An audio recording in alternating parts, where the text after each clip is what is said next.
Hello friends, welcome back to my YouTube channel. ಇವತ್ತಿನ ಒಂದು ವಿಡಿಯೋದಲ್ಲಿ ನಾನು ಹಿತ್ಕಿನ ಅವರೆ ಬೇಳೆಯಿಂದ ಪಾಯಸನ ಹೇಗೆ ಮಾಡ್ಕೊಳ್ಳೋದು ಅಂತ ತೋರಿಸ್ಕೊಡ್ತಾ ಇದ್ದೀನಿ. ಈ ಒಂದು ರೆಸಿಪಿ ತುಂಬ ಅಂದರೆ ತುಂಬ ಎಲ್ರಿಗೂ ಇಷ್ಟ ಆಗುತ್ತೆ. ಚಿಕ್ಕ ಮಕ್ಕಳಿಂದ ದೊಡ್ಡವ್ರವರೆಗೂ ಎಲ್ಲರಿಗೂ ಇಷ್ಟ ಆಗುತ್ತೆ.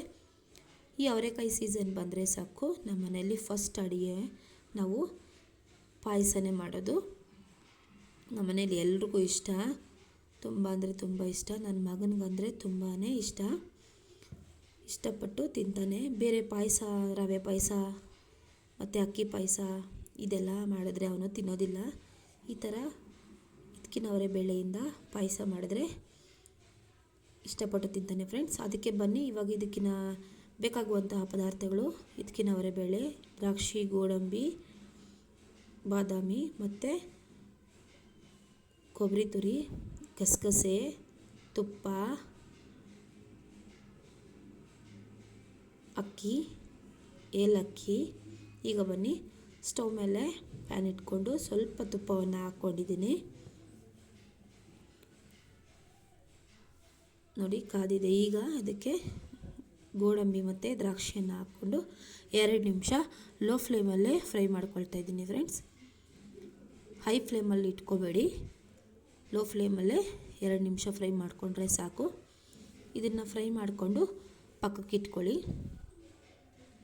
ಈಗ ಸ್ಟವ್ ಮೇಲೆ ಬೇರೆ ಬಾಣಲೆಯನ್ನು ಇಟ್ಟು ಅದಕ್ಕೂ ಸ್ವಲ್ಪ ತುಪ್ಪವನ್ನು ಹಾಕ್ಕೊಳ್ತಾ ಇದ್ದೀನಿ. ನಾನು ತುಪ್ಪ ಜಾಸ್ತಿ ಹಾಕ್ಕೊಳ್ತಾ ಇಲ್ಲ, ಯಾಕಂದರೆ ಮನೆಯಲ್ಲಿ ಜಾಸ್ತಿ ಜನ ತಿನ್ನೋದಿಲ್ಲ ತುಪ್ಪ ಜಾಸ್ತಿ ಹಾಕಿದ್ರೆ. ಅದಕ್ಕೋಸ್ಕರ ನೀವು ಬೇಕು ಅಂದರೆ ತುಪ್ಪನ ಇನ್ನೂ ಜಾಸ್ತಿ ಬೇಕಾದರೂ ಹಾಕ್ಕೋಬೋದು. ನೋಡಿ, ಈಗ ಇದಕ್ಕೆ ಹಿತ್ಕಿನ ಅವರೆ ಬೇಳೆಯನ್ನು ಹಾಕ್ಕೊಳ್ತಾ ಇದ್ದೀನಿ. ಹಾಕ್ಕೊಂಡು ಅದನ್ನು ಒಂದು 5 ರಿಂದ 6 ನಿಮಿಷ ಫ್ರೈ ಮಾಡ್ಕೊಳ್ಳಿ ಫ್ರೆಂಡ್ಸ್.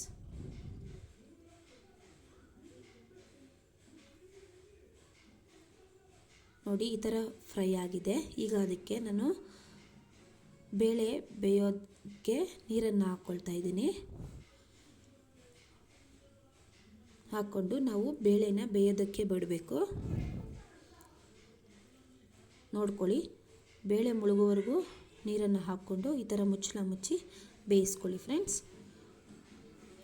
ಈಗ ನಾನು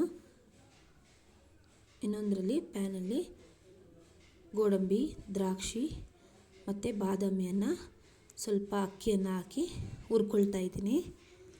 ಲೋ ಫ್ಲೇಮಲ್ಲೇ ಹುರ್ಕೊಳ್ಳಿ 2 ನಿಮಿಷ.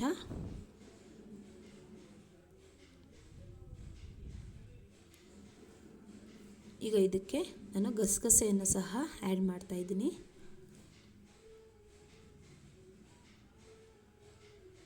ಇದನ್ನು 2 ರಿಂದ 5 ನಿಮಿಷ ಲೋ ಫ್ಲೇಮಲ್ಲೇ ಹುರ್ಕೋಬೇಕು ಫ್ರೆಂಡ್ಸ್. ನಂತರ ಇದನ್ನು ಆರಿಸಿದ ಮೇಲೆ ಇದನ್ನು ಮಿಕ್ಸಿ ಜಾರಲ್ಲಿ ಹಾಕ್ಕೊಳ್ಳಿ.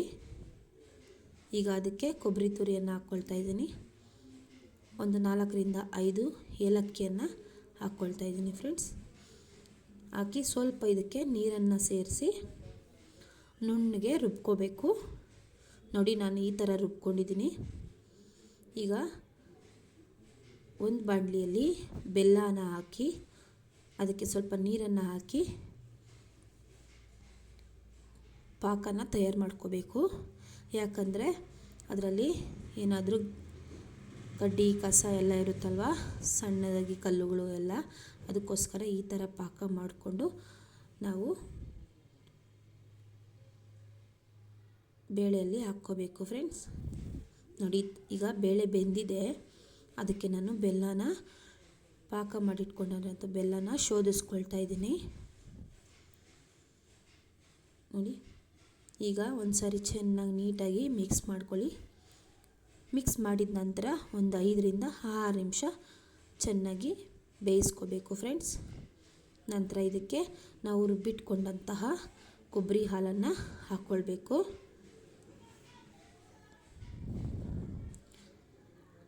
ನೀವು ಇನ್ನು ಇದಕ್ಕೆ ಸ್ವಲ್ಪ ನೀರನ್ನು ಸಹ ಸೇರಿಸಿ ಒಂದು ಸಾರಿ ಚೆನ್ನಾಗಿ ಮಿಕ್ಸ್ ಮಾಡ್ಕೊಳ್ಳಿ.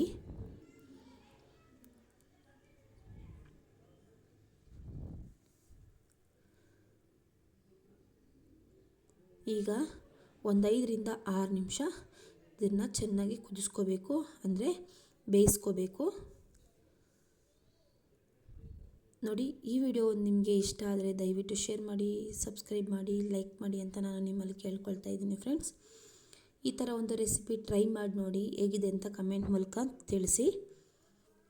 ದಯವಿಟ್ಟು ಏನಾದರೂ ವಿಡಿಯೋ ಮಾಡುವಾಗ ಏನಾದರೂ ಸ್ವಲ್ಪ ಮಿಸ್ಟೇಕ್ ಆಗಿದ್ದರೆ ಕ್ಷಮಿಸಬೇಕು. ನೋಡಿ, ಈಗ ಇದಕ್ಕೆ ನಾನು ದ್ರಾಕ್ಷಿ ಗೋಡಂಬಿಯನ್ನು ಹಾಕ್ಕೊಳ್ತಾ ಇದ್ದೀನಿ. ಚೆನ್ನಾಗಿ ಮಿಕ್ಸ್ ಮಾಡ್ಕೊಳ್ಳಿ. ಈಗ ನಮಗೆ ಹಿತ್ಕಿನವರೆ ಬೇಳೆ ಪಾಯಸ ರೆಡಿಯಾಗಿದೆ ಫ್ರೆಂಡ್ಸ್. ನೋಡಿ ಎಷ್ಟು ಚೆನ್ನಾಗಿ ಬಂದಿದೆ ಅಂತ ತೋರಿಸ್ತೀನಿ. ನೋಡಿ, ಈ ಥರ ಬಂದಿದೆ ಫ್ರೆಂಡ್ಸ್. ಇದು ಟೇಸ್ಟು ಅಷ್ಟೇ ತುಂಬಾ ಚೆನ್ನಾಗಿರುತ್ತೆ. ನೋಡಿ ಎಷ್ಟು ಚೆನ್ನಾಗಿದೆ ಅಂತ.